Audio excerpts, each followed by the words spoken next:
Le Japon ne livrera plus de voitures électriques à la Russie, à compter du 9 août. Tokyo ne livrera plus un seul véhicule électrique à la Russie. Bon, ok, très bien.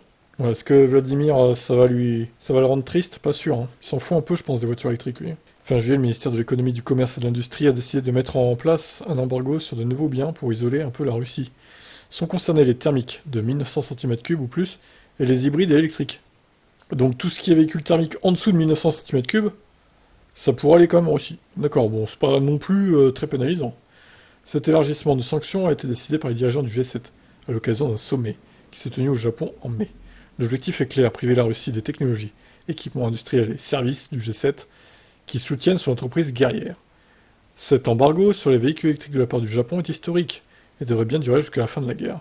Alors que plus d'un an s'est écoulé depuis que la Russie a envahi l'Ukraine, nous avons étendu la liste des articles soumis à l'interdiction d'exportation, précise un responsable du ministère japonais.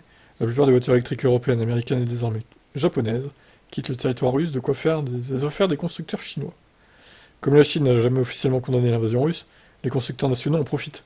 Au fil des mois, les modèles chinois remplacent donc les véhicules européens, japonais et coréens sur le territoire russe. Vraiment, ouais, c'est clair, en plus c'est à côté la Chine, donc je pense qu'ils s'en foutent complètement que l'Europe et le Japon ne livrent plus de voitures thermiques, hein. En revanche, c'est pas non plus Eldorado pour les constructeurs chinois, les conséquences de la guerre se font ressentir sur l'économie russe.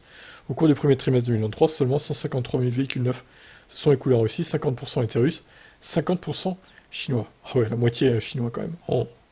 Voilà, donc la Russie qui se referme sur elle-même et qui va recréer ses propres voitures automobiles, que ce soit thermique ou électrique. Alors électrique, je pense pas qu'ils soient très fans là-bas, vu qu'ils ont à foison du pétrole, mais voilà. En tout cas, qu'est-ce que vous en pensez? Est-ce que ça va vraiment les pénaliser que le Japon ne livre plus de voitures électriques à la Russie? Pas sûr, hein. Allez, je vous laisse commenter.